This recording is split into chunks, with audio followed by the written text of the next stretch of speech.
Hi, hello everyone. Class 10 or বিজ্ঞানৰ অধ্যায় number 1 যেটো আছে ৰাসায়নিক বিক্ৰিয়া আৰু সমীকৰণ অৰ্থাৎ কেমিক্যাল ৰিঅ্যাকশন এন্ড ইকুয়েশন। ৰাসায়নিক বিক্ৰিয়ানো কি? কোনটো বস্তুক দেখি আমি ৰাসায়নিক বিক্ৰিয়া বুলি কম? আৰু সমীকৰণনো কি হয়? সমীকৰণনো কেনেকৈ হলে সমীকৰণ হ'ব?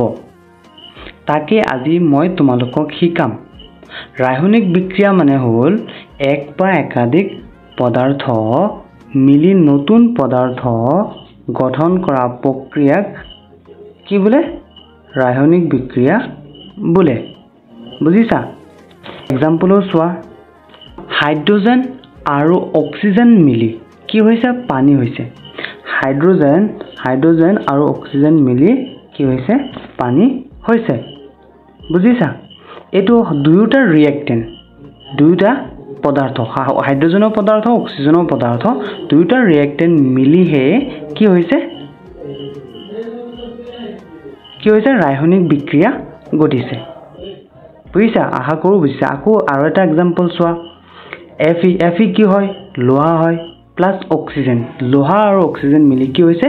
ফেৰিক অক্সাইড হৈছে। কি হৈছে? Ferric oxide. আৰু এটা চোৱা, সমীকৰণনো কি কয়?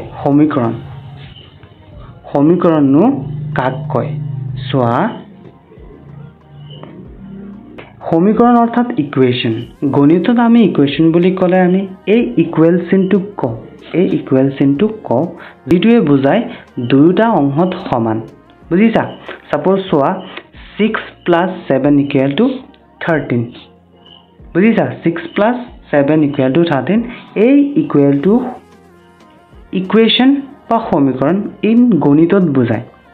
আৰু বিজ্ঞানত সমীকৰণ বুজাবলে suppose H2 hydrogen plus oxygen কি হৈছে মিলি? অক্সিজেন মিলি কি হৈছে? ওয়াটাৰ। এই বস্তুটোক আমি বিজ্ঞানত সমীকৰণ বুলি কওঁ। আশা কৰো তোমালোকে ভালদৰে বুজি পাইছা। যদি ভালদৰে বুজি পাইছা তেনেহলে এই চেনেলটো সাবস্ক্ৰাইব কৰিবা আৰু আমি নতুন ভিডিও আনিম আৰু আমাৰ এক্স ফেকাল্টিও থাকিব, বহুত ভাল ফেকাল্টি থাকিব।